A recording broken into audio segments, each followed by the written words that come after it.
I love my buddy Scooter, but once Oh, he hears me in the shop, my production day is over.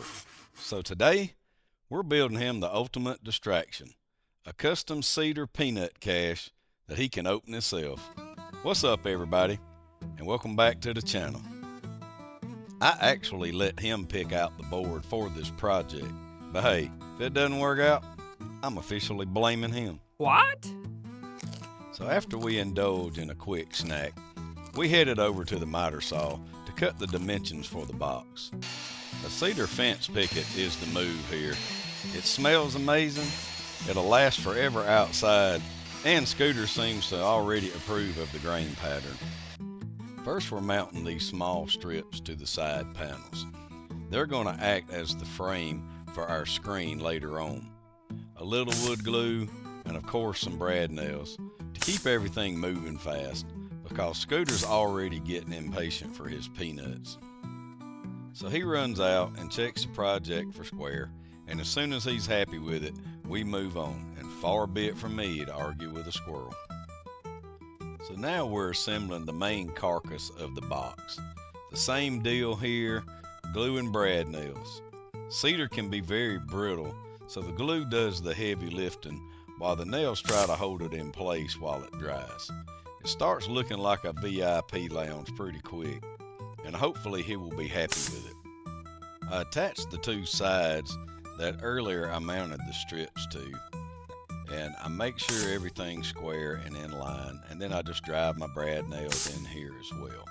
And so then I take out my bottom piece and I go ahead and I get a good check fitment for it before I start putting glue on everything, just to make sure that I didn't miss anything and it doesn't fit. And under the watchful eye of the shop foreman, I better make sure to get it right the first time. Now that all parties agree, I just apply wood glue to the base. I go around all three sides, and then I just slide it into place. And of course, using my brad nailer, I lock it in. Check fitment for the wire mesh screen that I'll be using. The screen's an important part because it's going to let the scent of the peanuts kind of waft through the yard. I'm using a heavy-duty stapler to make sure Scooter can't just claw his way in. He's got to learn to use the door like everybody else. Finally, the lid. I'm using just a small, simple hinge setup for easy flip-top opening. It needs to be light enough for a squirrel to be able to lift it, but also heavy enough to keep the birds from stealing the stash. This is the moment of truth. The squirrel-powered door. Will it work or will it not work? Let me know what you think. So with the build complete, I just load the box up with some dry roasted unsalted peanuts. Let's see if he can figure this out. It's definitely got his attention, so I know the smell is kind of getting out through the mesh grate. But so far, he's more interested in the table.